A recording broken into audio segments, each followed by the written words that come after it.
Mi nombre es Acer. Esta historia comienza allá por 1968. Tenía 35 años en ese momento. Parecía demasiado viejo para empezar desde cero, pero era demasiado joven para entender que la vida todavía tenía tanto que enseñarme. Conocí a Robert en 1955 en una fiesta del vecindario. Era un hombre guapo con cabello oscuro, bien arreglado. Trabajaba como gerente en una tienda de telas. Tenía una sonrisa que hacía que las mujeres del vecindario se acercaran a hablarle. Mi padre le cayó bien de inmediato. Mi madre también. Ya sabes cómo es, ¿verdad? Cuando los padres aprueban, pensamos que encontramos a la persona correcta. Nos casamos un año después, en 1956. Tenía 23 años. Llevaba un vestido blanco que mi madre había cosido durante 3 meses. Llevaba una guirnalda de flores blancas en el cabello. Era una mujer feliz ese día. Creía que había encontrado mi lugar en el mundo. Creía que el matrimonio era para siempre, que Robert me amaría hasta el fin de la vida, que envejeceríamos juntos, tomados de la mano. En los primeros 10 años de matrimonio, la vida era normal. Tuvimos 3 hijos. Paul nació en 1957, Marina en 1959 y Julius en 1962. Vivíamos en una pequeña casa de 3 habitaciones en las afueras de Chicago. Tenía un patio trasero donde plantaba tomates y lechuga. Tenía una estufa de gas donde cocinaba todos los días. Lavaba ropa para otras familias del vecindario. Ganaba un poco de dinero extra para ayudar con las cuentas. Robert traía el ingreso principal. Salía de casa temprano con traje y corbata. Regresaba a última hora de la tarde, cansado del trabajo. Éramos una familia normal. Nada extraordinario, pero era honesto. Era real. Pero todo empezó a cambiar en 1968. Nunca olvidaré ese año. Robert empezó a volverse diferente, más distante.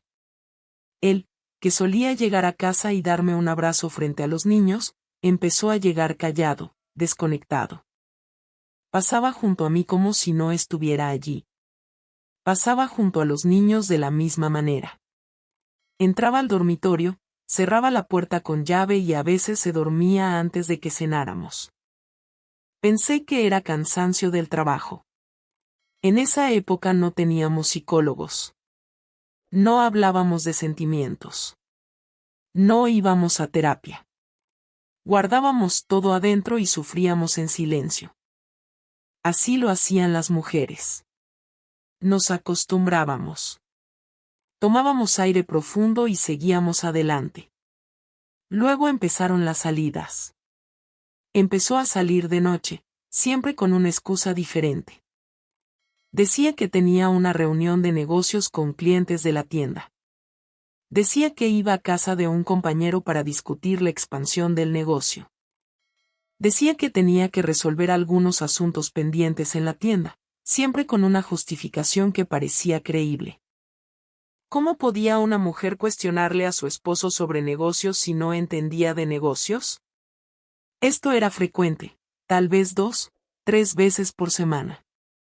Cada semana había 2 o 3 días en que salía a las 7:30 de la noche. Siempre 7:30. Era como reloj. Aprendí a reconocer esa hora. Lo veía prepararse, mirándose al espejo, peinando ese cabello oscuro que cuidaba mucho, y luego simplemente salir. Y cuando regresaba, regresaba borracho. No era un hombre agresivo cuando bebía. No, no me pegaba, no gritaba. Se volvía aún más callado, más cerrado. Entraba a la casa, iba directo al dormitorio, se acostaba y dormía profundamente. Pero no era un sueño tranquilo. Era un sueño pesado, forzado de alguien que había bebido demasiado. Y con ese sueño pesado venía el ronquido. Dios mío, Ese ronquido no es exageración. No, sonaba como un tren pasando por la casa. Sonaba como un motor de carro que no se apagaba. Despertaba a todo el vecindario. Mis hijos se quejaban de que no podían dormir. Les ponía algodón en los oídos. Intentaba resolverlo de cualquier manera. Así que desarrollamos un patrón natural. Los días que sabía que Robert iba a salir de noche, que iba a regresar borracho, que ese ronquido iba a ser imposible de soportar, yo misma decidía dormir en la sala, no por enojo. No por desesperación, simplemente por supervivencia. Necesitaba dormir, y él no me dejaba dormir con ese ronquido infernal. Tomaba una almohada, una sábana, una manta que teníamos, y me acomodaba en el viejo sofá que estaba en la sala. Era un sofá marrón gastado que habíamos recibido de uno de los tíos de Robert. Sus patas hacían ruido cuando lo movíamos, pero era mejor que el ronquido. Al principio pensé que era un alivio. Por fin podía dormir sin ese ruido horrible en mi oído. Por fin podía descansar de verdad. Parecía que había encontrado una solución. Pero con el tiempo, a medida que los meses se convirtieron en años, empecé a notar cosas extrañas.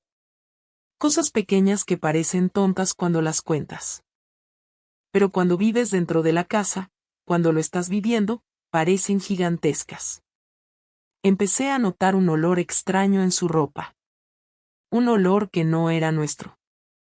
No era el olor a sudor que conocía demasiado bien. No era el olor de los cigarrillos baratos que fumaba y a los que estaba acostumbrada desde el primer día de casados. Era un olor diferente.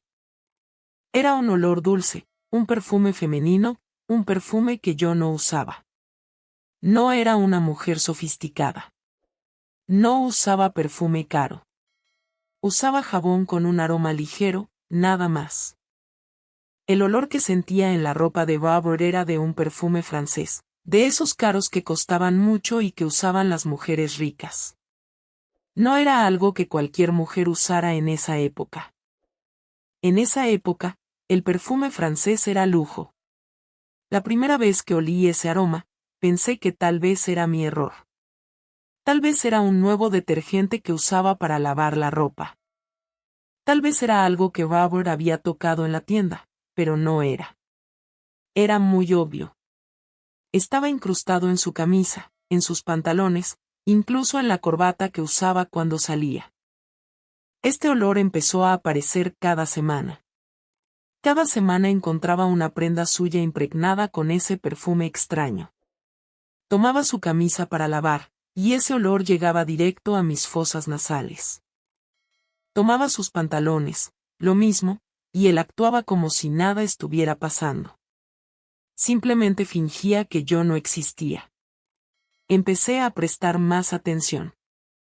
Empecé a notar otras pequeñas cosas que indicaban un patrón.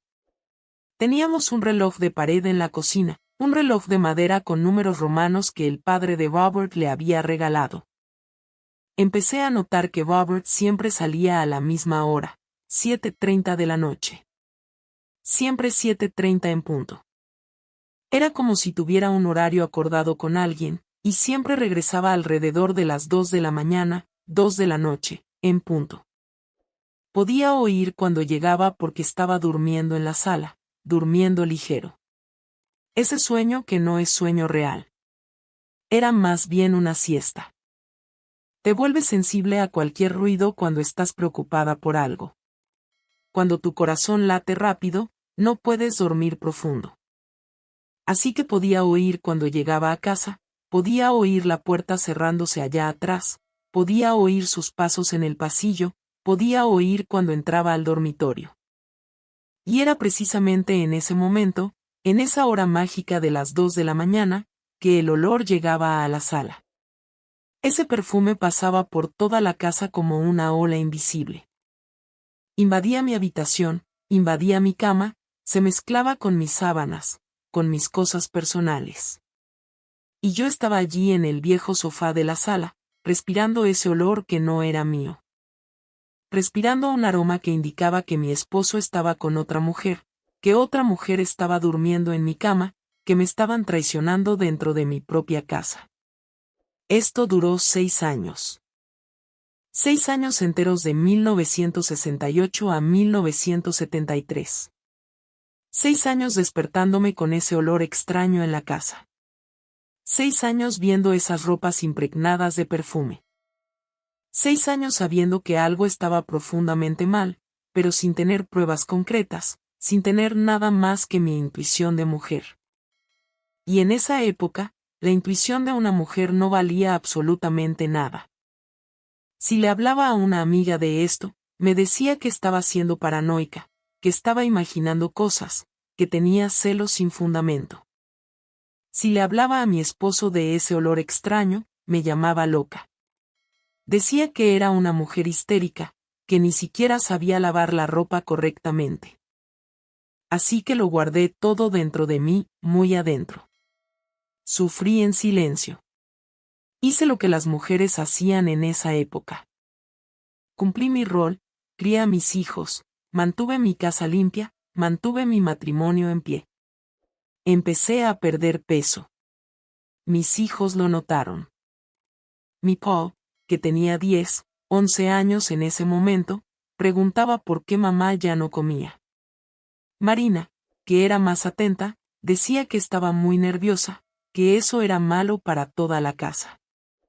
Julius todavía era pequeño. No entendía nada. Tenía que fingir normalidad. Fingir que todo estaba bien. Fingir que no sabía nada. Fingir que mi matrimonio no se estaba desmoronando. Empecé a tener insomnio. Incluso acostada en el sofá. Me quedaba despierta toda la noche pensando en quién era esa mujer. Pensando si era alguien que yo conocía, pensando en cómo era posible esto, cómo podía hacerme esto, cómo podía mirarme a la cara al día siguiente y fingir normalidad. Empecé a observar a mis amigas, a todas las amigas que tenía. Intenté recordar cuál de ellas usaba perfume francés, cuál de ellas tendría el valor de hacer algo tan horrible, cuál de ellas traicionaría a una amiga de esa manera. Mi cuerpo empezó a dar señales. Empecé a tener dolores de cabeza frecuentes, dolores que duraban horas. Empecé a tener problemas estomacales. No podía comer bien. Perdí 15 libras en pocos meses. Mi madre vino a visitarme y casi lloró cuando me vio así. Me preguntó si estaba bien, si Robert me trataba bien, si había algún problema en el que pudiera ayudar. No pude decírselo. No pude decir que mi esposo me estaba engañando. No pude decir que era una mujer engañada porque eso era vergüenza. Eso era humillación. Eso era algo de lo que no se hablaba con nadie. Lo guardábamos para nosotras. Así que le mentí a mi madre. Dije que era estrés. Dije que tenía preocupaciones económicas. Dije que eran cosas de mujeres.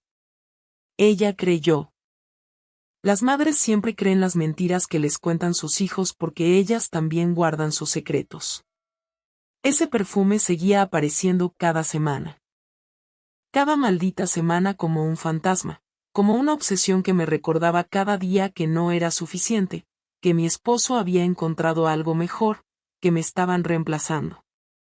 Y lo peor de todo era que no sabía qué hacer. Era principios de 1973 cuando finalmente llegué a mi límite. No comía. No dormía bien. Veía a Robert por la mañana y de alguna manera lograba vivir normalmente, hacer las cosas rutinarias, pero por dentro me estaba comiendo viva una duda que no tenía respuesta. En esa época no había cámaras como ahora. No era algo fácil. No era solo tomar un celular y filmar. Era mucho más complicado. Pero tenía un primo que trabajaba con fotografía profesional. Hacía bodas, bautizos, fiestas de cumpleaños, y tenía una cámara especial, una cámara que podía programarse para tomar fotos en secuencia automática sin necesitar que nadie presionara el botón. Fui a hablar con él. No le conté toda la verdad. No podía. Solo dije que necesitaba fotografiar algo en mi casa y que era algo discreto. No hizo preguntas. Creo que intuyó algo. Creo que vio en mi mirada que estaba sufriendo. Me prestó la cámara, me enseñó cómo funcionaba y no me cobró nada. Esa cámara tenía un mecanismo que funcionaba con temporizador. Colocabas la cámara en un lugar, ajustabas el temporizador para tomar fotos cada 5 minutos, y listo.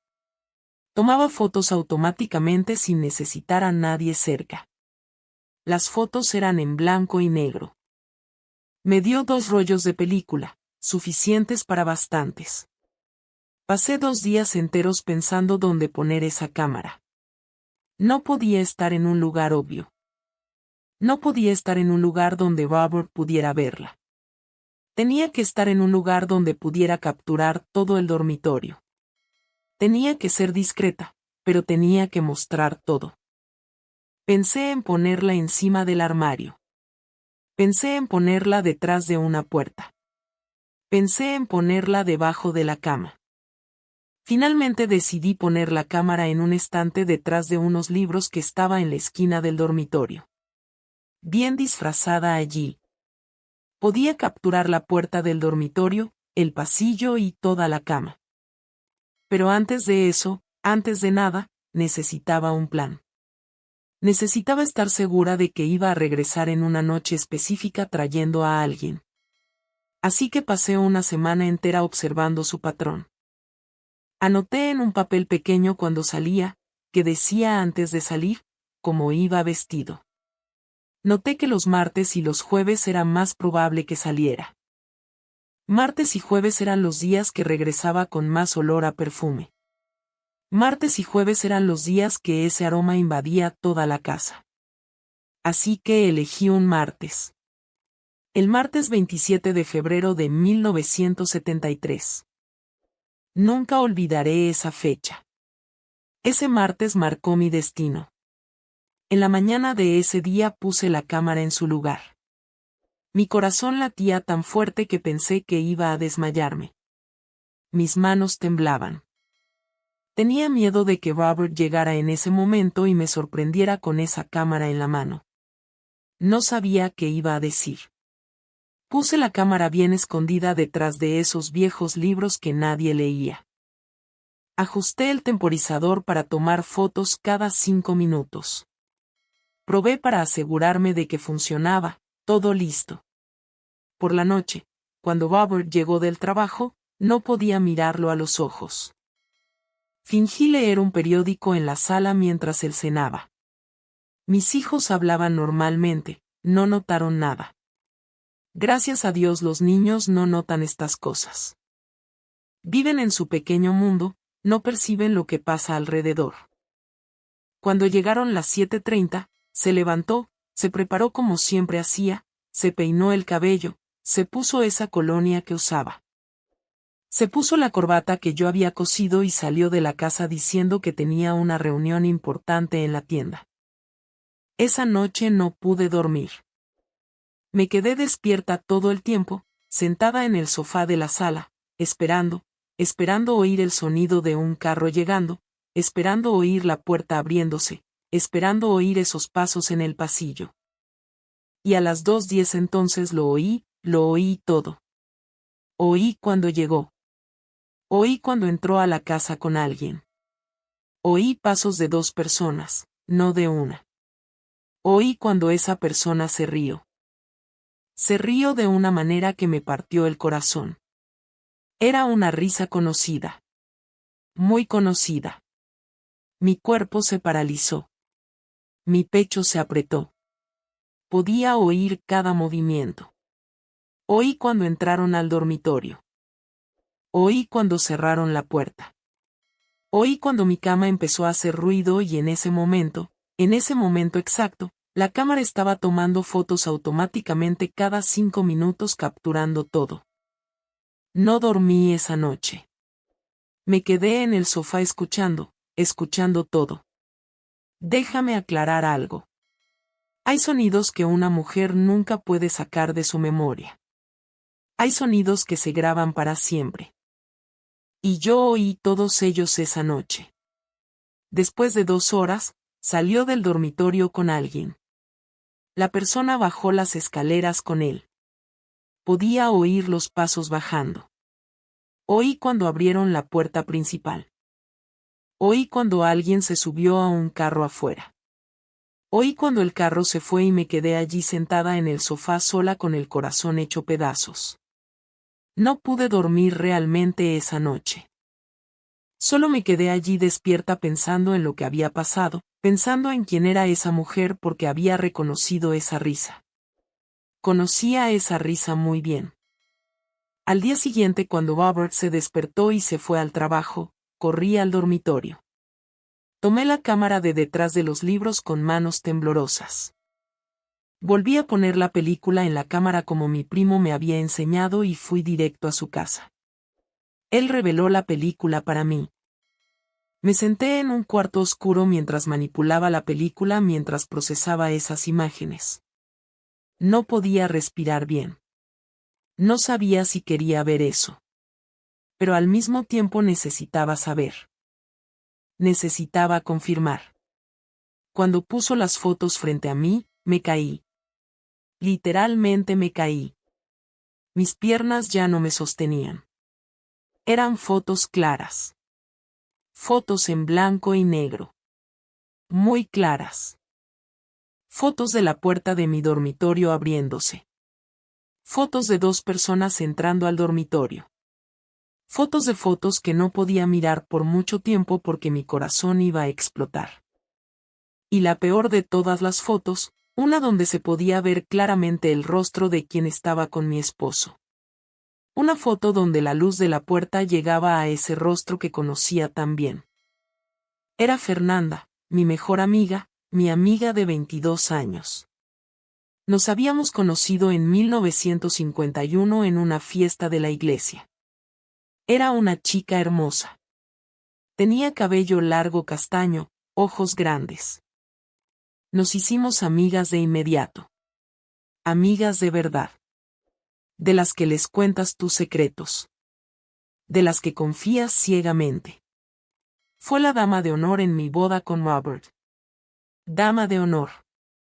Estaba allí cuando dije sí, quiero.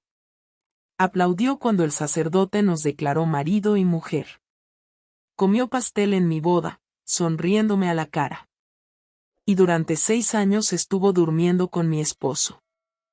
Mi primo me ofreció un vaso de agua. No bebí. Me ofreció una silla para sentarme. Mis piernas estaban demasiado débil. Intentó hablarme y no pude responder. No podía hablar. Ni siquiera podía respirar bien. Esas fotos se quedaron conmigo. Sentía su peso en mi bolso. Sentía el peso de esas verdades fotográficas porque una foto no miente. Una foto no puede ser cuestionada. Ahí estaba la verdad en blanco y negro. Salí de la casa de mi primo en un estado de shock. Caminé por las calles de la ciudad, sin saber a dónde iba. Mis piernas me llevaban automáticamente. Mi mente estaba vacía. O tal vez muy llena. Tan llena que no podía procesar nada. Recuerdo haberme detenido bajo un árbol y vomitar. Todo lo que había comido esa semana salió de mi estómago. Vomité hasta que no quedó nada. Me quedé allí agachada bajo un árbol, llorando de una manera que no sabía que era posible llorar porque no era solo traición. No era solo mi esposo engañándome. Era mi mejor amiga. Era alguien a quien había invitado a todos los cumpleaños de mis hijos. Alguien que les había dado regalos. Alguien a quien consideraba como una hermana. 6 años. 6 años. Esos 2 estaban haciendo eso. 6 años. Esa mujer me abrazaba, me besaba la mejilla, me hablaba de la vida mientras dormía con mi esposo en mi propia cama. Volví a casa después de estar sentada bajo ese árbol durante horas. Cuando llegué, Robert todavía no había regresado del trabajo. Mis hijos estaban en la escuela. Fui al dormitorio, a mi dormitorio, mi rincón sagrado, el lugar que pensaba que era solo mío, y me acosté en la cama. Olí ese perfume francés, el olor de Fernanda. Lo olía en las fundas de las almohadas. Lo olía en las sábanas. Arranqué las sábanas con fuerza, quería quemar todo, quería borrar todo ese aroma. Tomé las fotos y miré cada una de ellas. Miré el rostro de Fernanda. Estaba tan cómoda, tan natural, tan como si eso fuera su derecho, como si hubiera conquistado lo que era mío, como si hubiera ganado una competencia de la que no sabía qué estaba pasando. Y miré el rostro de Robert, también cómodo, también natural, también feliz. Ese era el rostro del hombre con quien había elegido pasar toda mi vida. Ese era el rostro de la persona que prometió amarme hasta que la muerte nos separara. Y estaba allí en esas fotos, claramente traicionándome con mi mejor amiga. Guardé las fotos en un lugar seguro. Las puse debajo del colchón. No podía dejar que nadie las encontrara. Si los niños las encontraban, no podía. Mi secreto guardado debajo del colchón. Mi verdad enterrada. Cuando Robert llegó a casa esa noche, me sonrió como si nada hubiera pasado, como si ese martes fuera un día normal. Me preguntó cómo había sido mi día. Mentí. Dije que había sido un día común, que había lavado ropa, que había cocinado. Cenó, leyó el periódico, vio algo de televisión y se fue a dormir. Dormir en la cama donde había estado con Fernanda. Dormir en el lugar que era sagrado para mí. Y yo me quedé despierta toda la noche sentada en el sofá de la sala con las fotos en la mano. Finalmente con la prueba. Finalmente con la confirmación de todo lo que sabía en mis huesos. Finalmente tenía la verdad. Esas fotos se quedaron debajo de mi colchón durante 5 años. 5 años enteros. Las miraba todas las noches cuando Robert dormía. Las sacaba, miraba cada una, y luego las volvía a guardar. Era como si necesitara confirmar cada noche que era real, que no era una pesadilla, que mi esposo realmente me estaba engañando. ¿Pero sabes qué es peor que descubrir una traición? Es tener que vivir en la misma habitación con ella. Es tener que compartir la misma cama. Es tener que despertar al lado de ese hombre todos los días porque no podía dejar la casa. No en esa época. ¿A dónde iba a ir una mujer de 40 años? No tenía dinero ahorrado. No tenía dónde vivir. Tenía 3 hijos que me necesitaban y divorcio. El divorcio era prácticamente imposible en 1973. Era humillación pública. La gente te señalaba en la calle. Te convertías en una mujer descartada, inadecuada. Así que hice lo que toda mujer en esa situación hacía. Me quedé. Me quedé en la casa. Me quedé callada. Me quedé en la mentira. En los primeros meses después de descubrir lo de Fernanda, intenté confrontar a Robert. Me senté en la mesa de la cocina cuando los niños dormían, puse las fotos frente a él y pedí explicaciones. No lo negó, no intentó disculparse, no lloró pidiendo perdón. Solo miró esas fotos como si estuviera viendo cualquier otra cosa con indiferencia, con frialdad, y luego me dijo que no era asunto mío, que estaba siendo una mujer controladora. Que él era hombre y tenía derecho a hacer lo que quisiera. Luego tomó las fotos, las rompió una por una justo frente a mí, sonriéndome mientras las rompía, sonriendo. Esa imagen se queda conmigo hasta hoy. Su sonrisa mientras destruía la evidencia. No grité, no agarré nada para golpear. Simplemente sentí mi cuerpo enfriarse. Sentí como si una parte de mí estuviera muriendo porque en ese momento entendí que no tenía vergüenza. No le importaban mis sentimientos. No me amaba. Tal vez nunca lo había hecho. Después de eso, la vida se volvió aún más un infierno porque ahora él sabía que yo sabía que había visto las fotos, sabía que tenía confirmación de todo eso. Y aún así, siguió saliendo. Cada martes y cada jueves, se levantaba, se preparaba y se iba. Y yo sabía exactamente a dónde iba. Sabía exactamente con quién estaba, pero no podía hacer nada. Absolutamente nada. Empecé a ver a Fernanda en la calle. Era inevitable. El pueblo era pequeño. Iba al supermercado y me la encontraba en la fila. Me sonreía como si nada estuviera pasando, como si fuéramos amigas de verdad, como si no estuviera durmiendo con mi esposo. Una vez tuvo el valor de venir a mi casa. Sí, esa mujer entró a mi casa sabiendo que yo sabía. Entró como si tuviera todo el derecho del mundo. Abrazó a mis hijos, preguntó cómo les iba en la escuela. A mis hijos les caía bien, no tenían idea de lo que ella hacía. Les serví té, les serví pastel que yo misma había hecho. Hablé con ella como si nada estuviera pasando porque mis hijos estaban allí, porque el vecindario podía estar mirando, porque no podemos simplemente explotar cuando queremos en la sociedad. Después de que se fue, vomité todo en el inodoro. Vomité el té. Vomité el pastel. Vomité la humillación de tener que fingir amistad con una mujer que me estaba traicionando. Mi cuerpo empezó a desaparecer. No de una manera visible al principio, pero desaparecía. Era solo piel y huesos. Mi rostro se arrugó. Mi cabello empezó a encanecer más rápido de lo que debería. La gente en la calle comentaba que me veía enferma, que estaban seguros de que tenía algo grave, que debía ir al doctor. No fui al doctor porque el doctor preguntaría qué pasaba y cómo iba a explicar. ¿Cómo podía decir que mi corazón estaba roto, que mi esposo me estaba engañando, que mi mejor amiga era la otra mujer? Los niños empezaron a notar los cambios.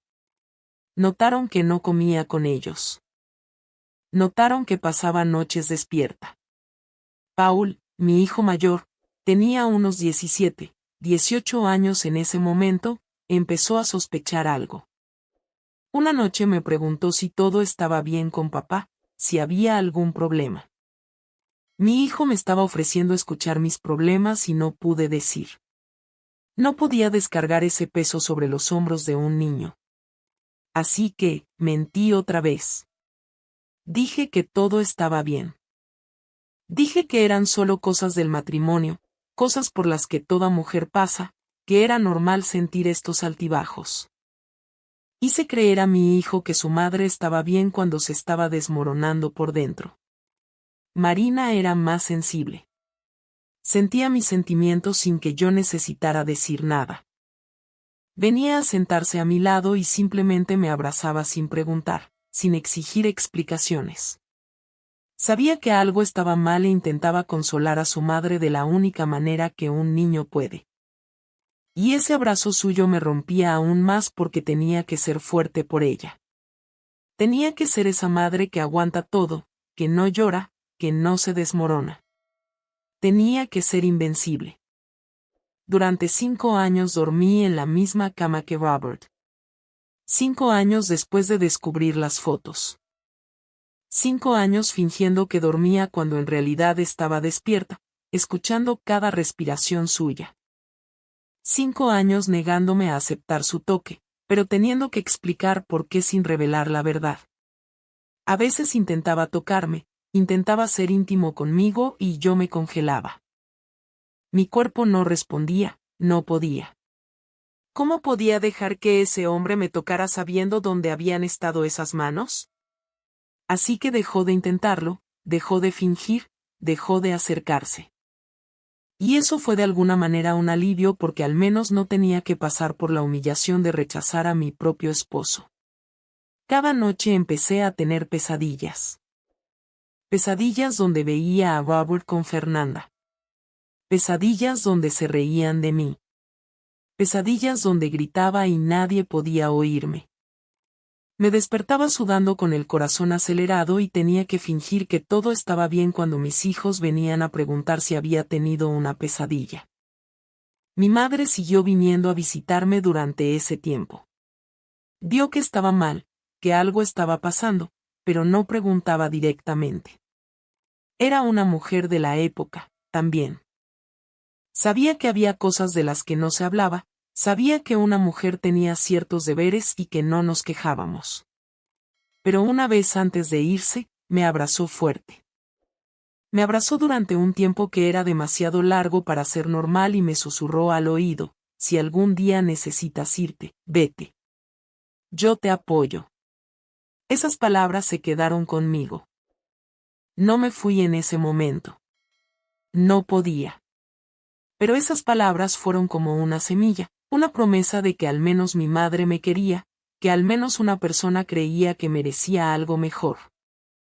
En los últimos meses de esos 5 años, empecé a ahorrar dinero en secreto. Lo ganaba lavando ropa para otras familias y no se lo decía a nadie. Ahorraba dólar por dólar, lo ponía en una lata de leche vacía que escondía en el fondo del armario debajo de las ollas. No sabía exactamente qué iba a hacer con ese dinero, pero tenía que tener un plan B. Tenía que tener una salida porque finalmente había aceptado una verdad que tardó 5 años en entrar en mi cabeza. No podía vivir así más. Veía a mis hijos crecer en ese ambiente de mentiras. Veía a mi Paul volverse más distante. Veía a mi Marina tener que ser mi madre cuando todavía era una niña. Veía a mi Julius crecer en un matrimonio que era solo una cáscara vacía. Y pensaba, ¿es esto lo que quiero para ellos? ¿Quiero que crean que el matrimonio es esto? ¿Que los hombres se engañan toda la noche y las mujeres se quedan en casa fingiendo que no saben que el amor es esto? En ese momento tenía 45 años. No era demasiado vieja para empezar de nuevo, pero tampoco era joven. La vida pasaba. Cada día que me quedaba allí era un día que no estaba viviendo. Era un día que solo estaba existiendo. Y después de 5 años durmiendo en la misma cama con esa mentira. Después de 5 años viendo a Fernanda en la calle y teniendo que fingir normalidad. Después de 5 años destruyéndome por dentro mientras mantenía una fachada perfecta por fuera. Finalmente llegué a mi límite.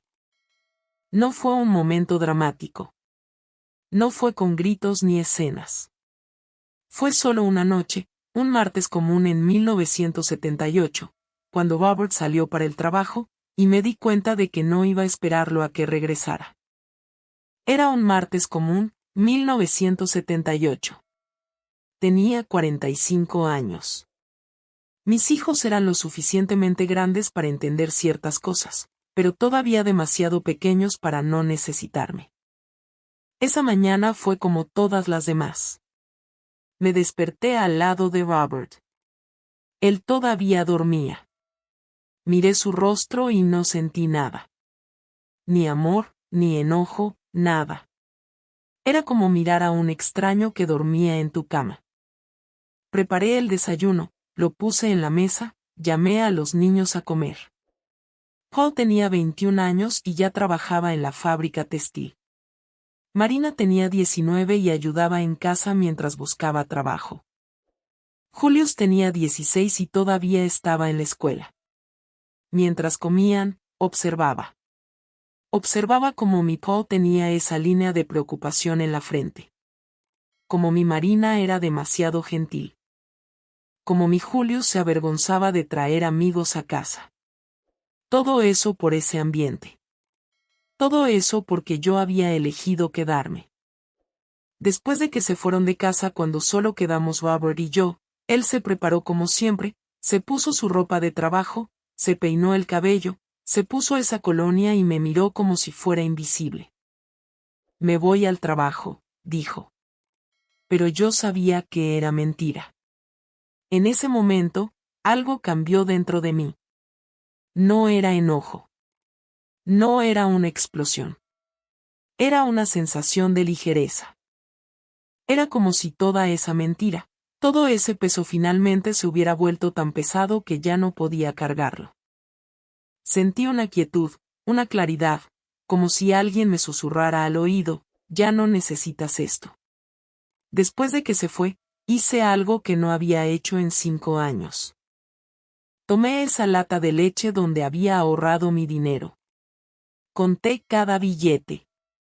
Había 432 pesos. Era una cantidad pequeña, pero era mía. Había sido ganada con mis propias manos.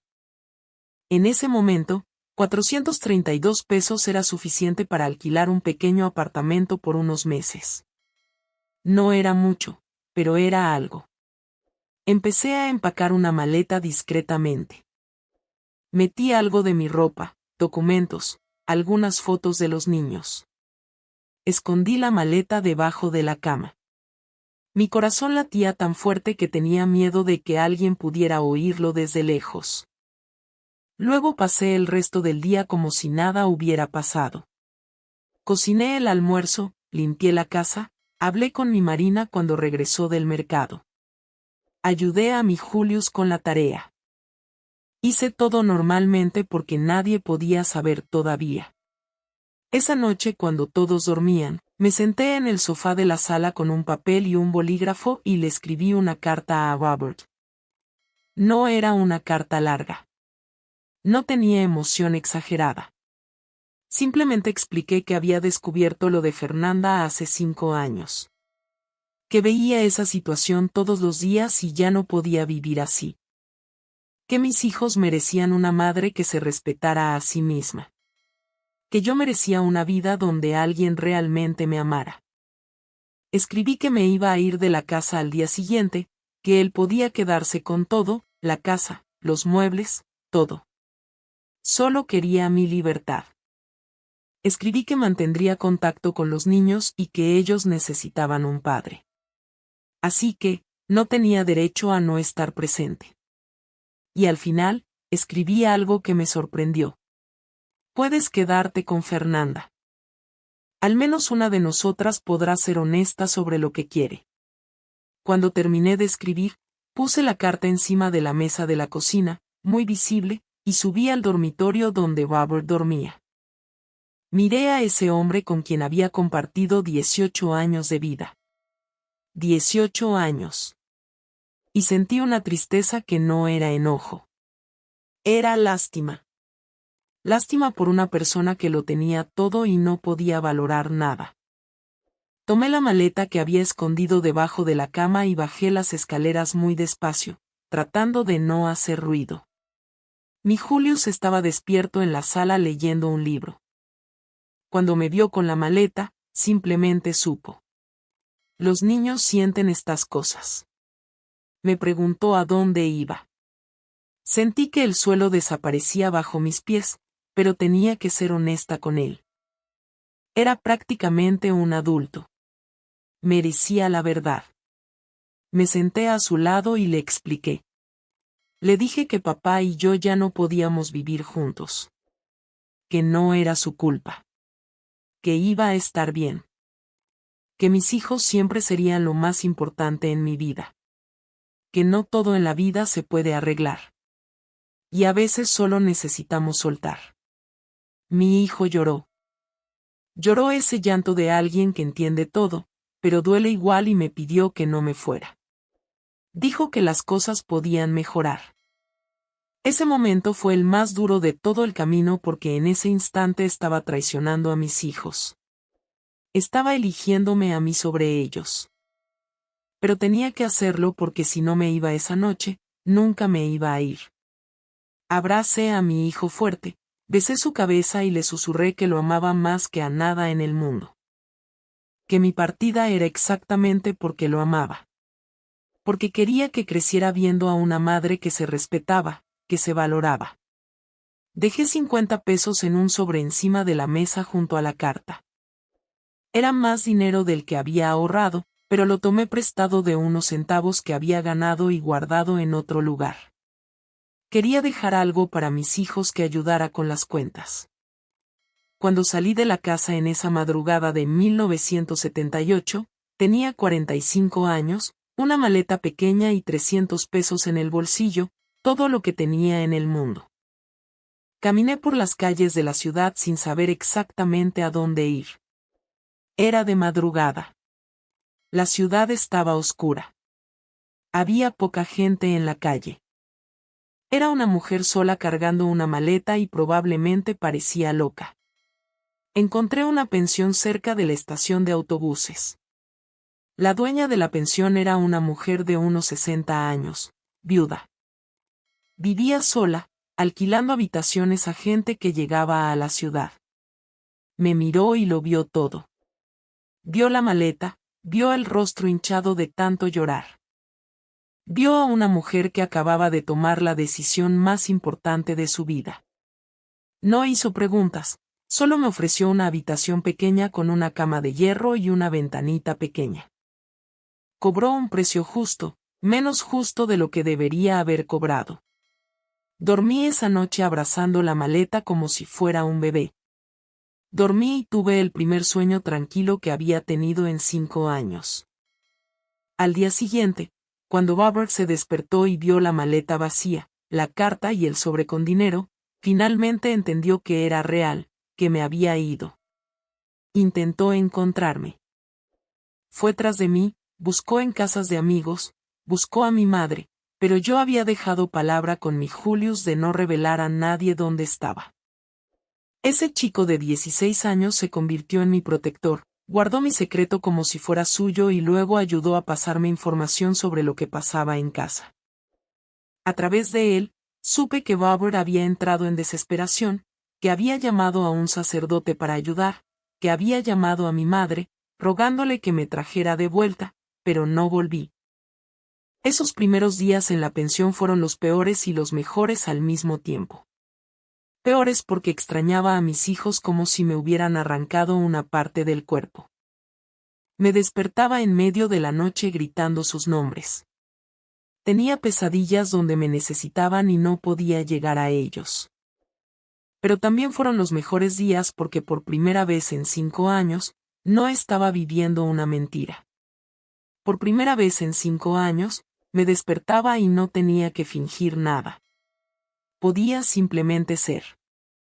Conseguí un trabajo como costurera en una fábrica de ropa. Ganaba un salario pequeño, pero era honesto. Salía temprano, regresaba a última hora de la tarde y nadie me preguntaba por mi vida anterior. Alquilé un pequeño apartamento después de unas semanas. Tenía un dormitorio, una sala, una cocina diminuta, un baño estrecho, pero era mío. Nadie me traicionaba allí dentro. Nadie me mentía. Era un espacio solo mío. Mi Marina fue la primera en venir a visitarme. Tenía 17 años. Llegó con los ojos rojos de tanto llorar, pero también con un coraje que no les enseñamos a las hijas. Abrazó a su madre y dijo que entendía que había hecho lo correcto. Mi Paul tardó más en procesar. Estaba enojado conmigo, enojado porque había abandonado mi matrimonio, enojado porque había dejado a mi padre solo. Era un joven machista criado en esa época donde el hombre era hombre y la mujer debía aguantar todo. Pero con el tiempo, con conversaciones, con entender que su padre realmente había sido infiel durante años, también entendió. Y una semana antes de cumplir 22, me abrazó y me pidió perdón por haber juzgado a su madre. Mi Julius visitaba siempre, traía noticias, me contaba cómo estaban las cosas, me contaba que Robert finalmente había entendido que era real, y que Fernanda se había ido a vivir con él. En ese momento esa noticia me habría roto, me habría hecho cuestionar todo, me habría llevado de vuelta a ese abismo de duda y sufrimiento. Pero en ese momento en mi pequeño apartamento con mi trabajo honesto, con mis hijos finalmente viéndome como una mujer completa y no como una víctima. Esa noticia simplemente pasó por mí porque había dejado de ser su esposa meses atrás. Había dejado de ser la mujer a la que engañaba. Ahora era solo la mujer que se eligió a sí misma y eso era suficiente. Los primeros años después de dejar la casa fueron los más duros y los más hermosos de mi vida. Duros porque sentía que caminaba en la oscuridad, sin saber cuándo volvería a la luz. Hermosos porque por primera vez en mucho tiempo, estaba verdaderamente viva. Ese pequeño apartamento se convirtió en mi templo. Limpiaba cada rincón con cuidado como si estuviera sanando una herida. Cada vez que limpiaba una superficie, era mía. Nadie podía quitármela. Nadie podía engañarme con ella. Era solo mía. Trabajaba en la fábrica de ropa. Me despertaba a las 5 de la mañana, tomaba café negro que yo misma preparaba y salía al trabajo. Mi salario era pequeño. Ganaba lo suficiente para pagar renta, comida y poco más. Pero era honesto. Era ganado con mis manos, con mi trabajo, sin depender de nadie. Mis compañeras de trabajo no sabían mi historia. Para ellas, era solo la señorita Ser, la mujer mayor que trabajaba callada en la esquina, que no hablaba mucho, que entregaba su trabajo bien hecho. Eso era todo lo que necesitaban saber. Pero había una compañera, una mujer llamada Rose, que era más atenta. Rose tenía unos 55 años, estaba divorciada también, y tenía esa forma de entender las cosas sin que tuviéramos que contar. Un día después de unos meses trabajando juntas, simplemente preguntó, «¿Tú huiste de un hombre, verdad?» No era una pregunta curiosa. Era una pregunta que venía de alguien que había pasado por lo mismo. La miré y sentí que las lágrimas venían. Por primera vez desde que dejé la casa, lloré frente a alguien que no era mi hijo. Me abrazó, no pidió detalles, no hizo preguntas, solo dijo, «Hiciste bien». Siempre hacemos bien cuando nos elegimos a nosotras mismas. Rose se convirtió en mi amiga, mi mejor amiga, la primera amiga de verdad que tuve después de Fernanda. Y me enseñó algo muy importante, que hay mujeres que entienden a otras mujeres, que hay personas que no te juzgan por huir de una mentira. Por las noches, cuando regresaba del trabajo, no veía televisión, no leía revistas. Simplemente me quedaba en mi pequeño balcón mirando la calle, pensando en mi vida, pensando en cómo había llegado allí, pensando en todo lo que había dejado atrás. Pero no era un pensamiento de arrepentimiento. Era más una reflexión, como si estuviera entendiendo cada pieza de mi historia y poniéndola en un lugar que tenía sentido. Mi Julius empezó a traer a sus novias a conocerme. A los 17, ya tenía novias que conocían la historia de su madre. Y me miraban con admiración que no merecía. Como si fuera algún tipo de heroína. Como si dejar un matrimonio fuera un acto de coraje extraordinario. Pero lo fue. Fue extraordinario. Porque en 1978, una mujer no dejaba la casa. Una mujer no dejaba a su esposo. Una mujer aguantaba. Y yo había hecho exactamente lo contrario. Mi Marina consiguió un trabajo como secretaria en una compañía de seguros. Ganaba un salario decente. Empezó a venir a casa trayendo comida que yo no tenía que cocinar y ayudando con la renta. Quería que su madre descansara, pero yo no descansaba porque descansar significaba dejar de ser útil. Y había pasado tanto tiempo tratando de ser útil, ser buena, ser una buena esposa, una buena madre, una buena amiga que no sabía cómo ser simplemente una mujer que descansaba. Así que tomé trabajo extra. Además de la fábrica, empecé a coser en casa para clientes que me buscaban. Ropa, cortinas, arreglos. Pasaba mis noches cosiendo. Mi pulgar tenía callos de usar tanto la aguja. Mi espalda dolía de estar sentada, pero ganaba dinero extra. Con un año de haber dejado la casa, había logrado ahorrar suficiente para poner piso nuevo en el apartamento. Con 2 años, logré comprar una máquina de coser usada. Con 3 años, tenía muebles que yo misma había elegido. Todo lo que compraba era un registro. No era porque los necesitara. Era porque podía. Era porque eran míos. Era porque nadie iba a decirme que era demasiado caro o que era desperdicio. Robert intentó contactarme un año después de que me fui. Envió un mensaje a través de Julius diciendo que quería hablar, que lo sentía, que quería intentarlo de nuevo. No respondí, no porque estuviera enojada, sino porque no había nada de qué hablar. Ese capítulo se había cerrado. Ese libro había terminado.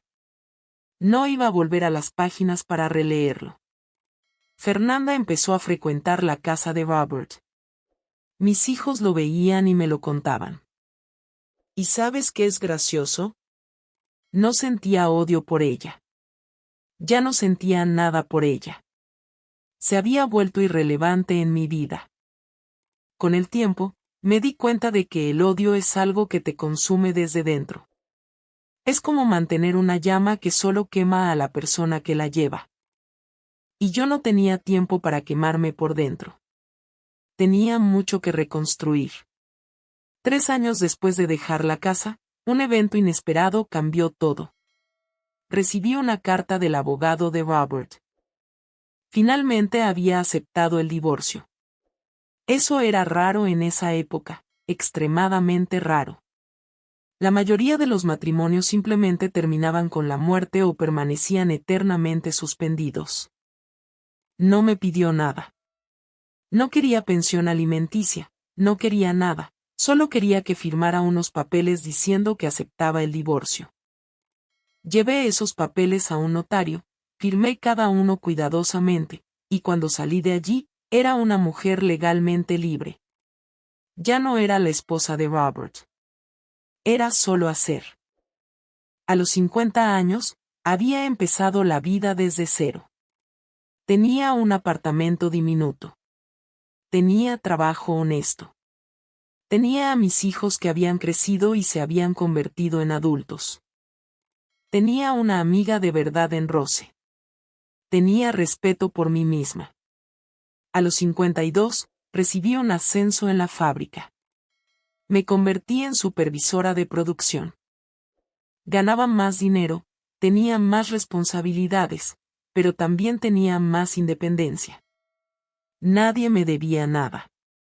No le debía nada a nadie.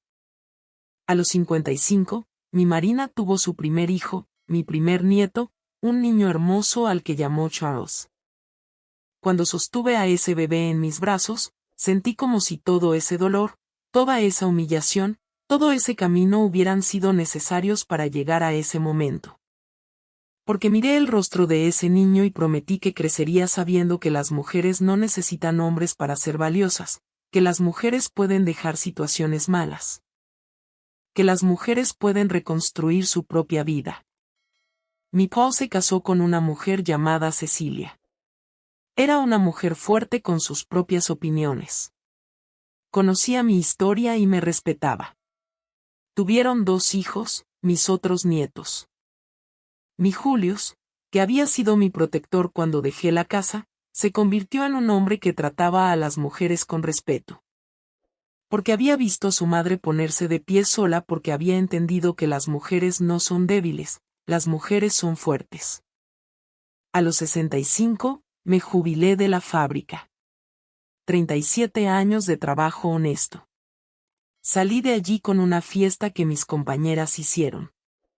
Rose también estaba allí, también jubilándose. Viajé con mi dinero de jubilación, algo que nunca había hecho. Vi playas que solo había visto en fotografías. Conocí otras ciudades. Conocí gente nueva y viajé sola. Viajé sin tener que pedir permiso a nadie. Viajé sin tener que explicarle a nadie a dónde iba. Viajé porque quería. A los 73 años, sentada aquí contándote mi historia, puedo decir con certeza que el olor a perfume que me persiguió durante tantos años se convirtió solo en un recuerdo. Se convirtió solo en una historia. Lo que quedó no fue la traición, no fue el dolor, no fue la humillación. Lo que quedó fue el entendimiento de que era capaz de cambiar mi vida, que era capaz de ser dueña de mi propio destino, que cuando una puerta se cierra, podemos abrir varias otras. Que cuando todo se derrumba, podemos reconstruir mejor. Que cuando nos elegimos a nosotras mismas, finalmente empezamos a vivir. Mi Robert murió hace 10 años. Recibí la noticia a través de mi Julius. Había pedido que me dieran condolencias. Sentí tristeza, pero no por el hombre que fue. Sentí tristeza por la vida que no vivió, por la oportunidad que no aprovechó, por la mujer que no valoró. Fernanda desapareció completamente de mi vida. No sé si todavía está viva. No sé qué pasó con ella. Y honestamente, ya no importa. Lo que importa es que estoy aquí. Tengo 7 nietos. Tengo 3 hijos que me quieren. Tengo una vida llena de historias que contar. Tengo independencia. Tengo dignidad. Tengo una historia de una mujer que no se rindió. Cuando la gente me pregunta cómo logré dejar un matrimonio en esa época cuando era tan difícil, cuando la sociedad juzgaba tanto. Digo lo mismo que mi madre me susurró al oído cuando era más joven. Si necesitas irte, te vas. Porque no se trata de coraje extraordinario. No se trata de ser una heroína. Se trata de valorarte lo suficiente como para no aceptar migajas. Se trata de entender que mereces a alguien que realmente te ame. Se trata de saber que la soledad de estar sola es infinitamente mejor que la soledad de estar al lado de alguien que no le importa. Ese perfume francés que venía de la nada se convirtió en mi maestro. Me enseñó que la intuición de mujer es real. Me enseñó que sabemos la verdad mucho antes de tener pruebas. Me enseñó a confiar en mí misma. Y hoy, a los 73 años, con mi cabello blanco, mis arrugas, mi cuerpo que ya no es joven, miro hacia atrás y veo a una mujer que se levantó. Una mujer que eligió el dolor de empezar de nuevo en lugar del dolor de quedarse. Esa es mi historia. Una historia de traición, de abandono. Pero principalmente una historia de una mujer que descubrió que era mucho más fuerte que cualquier mentira. Y esa fuerza, ese coraje, ese amor propio, nadie puede quitármelo. Gente, antes de que se vayan, quiero pedirles de corazón. Den like a este video porque esta historia merece ser escuchada por muchas mujeres. Suscríbanse a Grandma's Diary porque vienen muchas historias como esta. Historias de mujeres que se levantaron. Historias que necesitan ser contadas y dejen en los comentarios desde donde están mirando, de qué estado son, de qué ciudad. Quiero saber quién está conmigo en este viaje. Quiero hablar con ustedes allá abajo en los comentarios. Gracias por escuchar mi historia. Que sirva de inspiración para toda mujer que está viviendo en una mentira y necesita coraje para irse. Ustedes son fuertes. Pueden hacerlo. Soy prueba viviente de eso. Saludos de una abuela que aprendió a amarse a sí misma.